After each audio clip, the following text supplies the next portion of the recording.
Hiya, I'm literally back. I've literally just stopped my last video and I'm onto this video.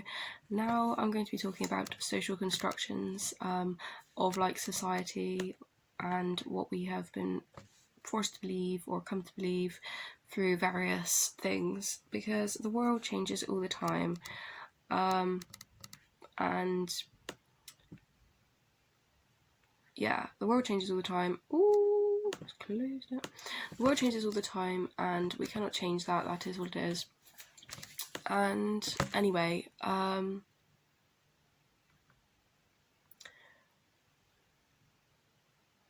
start off with misogyny, okay? So misogyny is obviously like men like having a greater, it's a general word for men having a greater but basically that, like, suppressing women, being sexist and being grandiose. So you could put that under narcissism and stuff, but it's a general societal term for men being the better person over females. And yeah,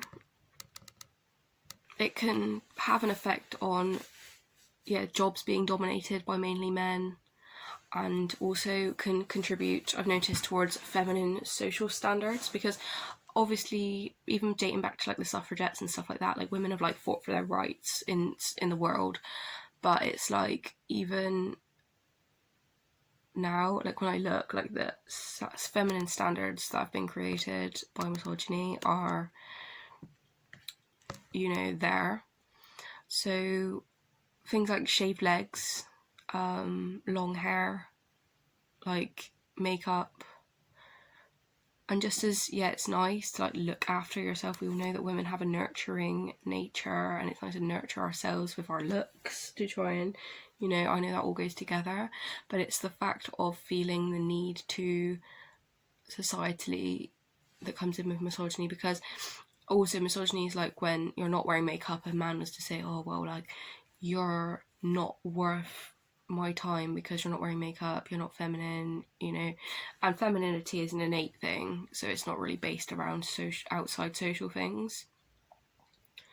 So like that's also been done by marketing and cheap, this is a bit of a bundled together video, cheap stuff from shops and stuff like that like basically are low cost and make us feel like we want to buy more of it, creates more social standards for our looks. Cheap clothes, you want to look good, it's kind of like the social standard is to look a certain way. Anyway, so marketing has also brought a lot of food lies. I've done a whole video on myths about food that we have ingested through our culture of fat-free products and Weight Watchers and etc. Not to say that some weight loss for some people isn't fine, but the fact of people living a normal daily life, living an average human diet, and feeling the need to lose weight is pretty rubbish. But you'd have to look at that whole video. I'm not going to summarise that in one sentence, there's a lot that goes into that. Yeah, so needing products and new things. And I'm quickly gonna be really quickly touch on fast fashion, which is also another outcome of marketing. Basically, I watched this other video the other day which put this in a very simple way, which was that water is used to make clothes, and a ridiculous amount of water, I'm talking like oceans full of water, are used towards these fast fashion brands, because clothes are made out of cotton, cotton takes water to make, and a lot of water, I'm talking like oceans of water, like large oceans, like a ridiculous amount of water is used for that. So yeah, water that could be used going to less fortunate countries, by the way. But you know, I'm not judging, I'm just saying like that water could be used for other things. And social media has created this Instagram look of new picture, new outfit, and gives us this internal mindset as we need to have a new outfit every single day of life, which is like actually unreasonable.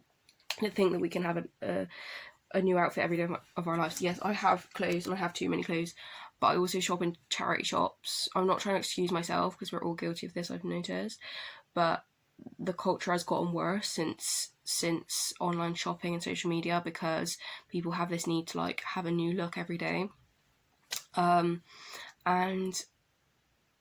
it's not possible really and not necessary. So basically, and it was like a little, right, so basically the fact that we are pumping out lots of gases to create these clothes as well obviously will raise global warming, which by the way in 2030 it's supposed to go up by 1.5 degrees, and once that happens, I can't remember what, I've literally not written it down well enough, but I think it's something to do with, we're adding to the refugee crisis as well, because what's happening is, if in these countries where we're exporting goods, and they're making all our food and they're making all our clothes and stuff like that, if the soil goes bad because of global warming and like toxic environments, I can't remember something else. If the soil goes bad and we haven't got enough, so basically if we get global warming, our ocean levels rise because the ice caps melt, and then when the ice caps melt, I can't remember about something about the soil going bad. Why would the soil go bad? I honestly can't remember. But I think it's something to do with the pesticides that people use from exporting goods.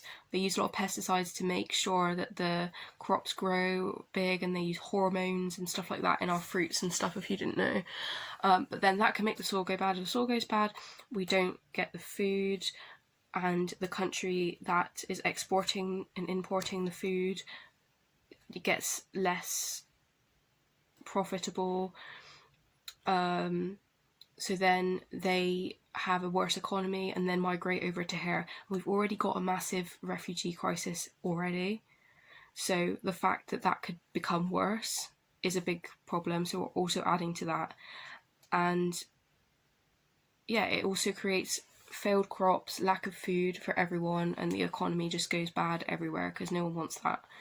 So it's really just a big thing, and I would just say, just starting on a small level, and this is so much information about this, I'm not talking about this video, just only that, but I think I've definitely shopped less at fast fashion now, because it is really a new thing. It really hasn't been around for long, and I hope that that's kind of curbed now and people have started to realise how, I mean, I feel like fast fashion and their online fast fashion, I feel, has become a lot bigger for the younger generation. Like, this girl even said the other day, when I was watching a video of her, when she was younger in teenage years, she was worried about the fact she had spots, or like some boy she was interested didn't like her back or whatever. And now people the only thing they seem to care about is like what makeup they've got, or like what outfit they've got on, or like what Instagram picture they're posting, which is fine. I'm not saying the world shouldn't move on, but the fact is, hopefully it swings back soon, because we are killing our own planet unnecessarily. There is really no need to have that amount of clothes being made every year for fast fashion companies, when there's a lot more things that we could be using that time and energy and effort for. So anyway, that's enough preaching for one day, because I'm even bored of my own preaching. So, bit of information for a day. You're welcome. No, I'm just joking. Yeah. So I'm going to end it there. Thank you for listening, and speak to you soon. Bye.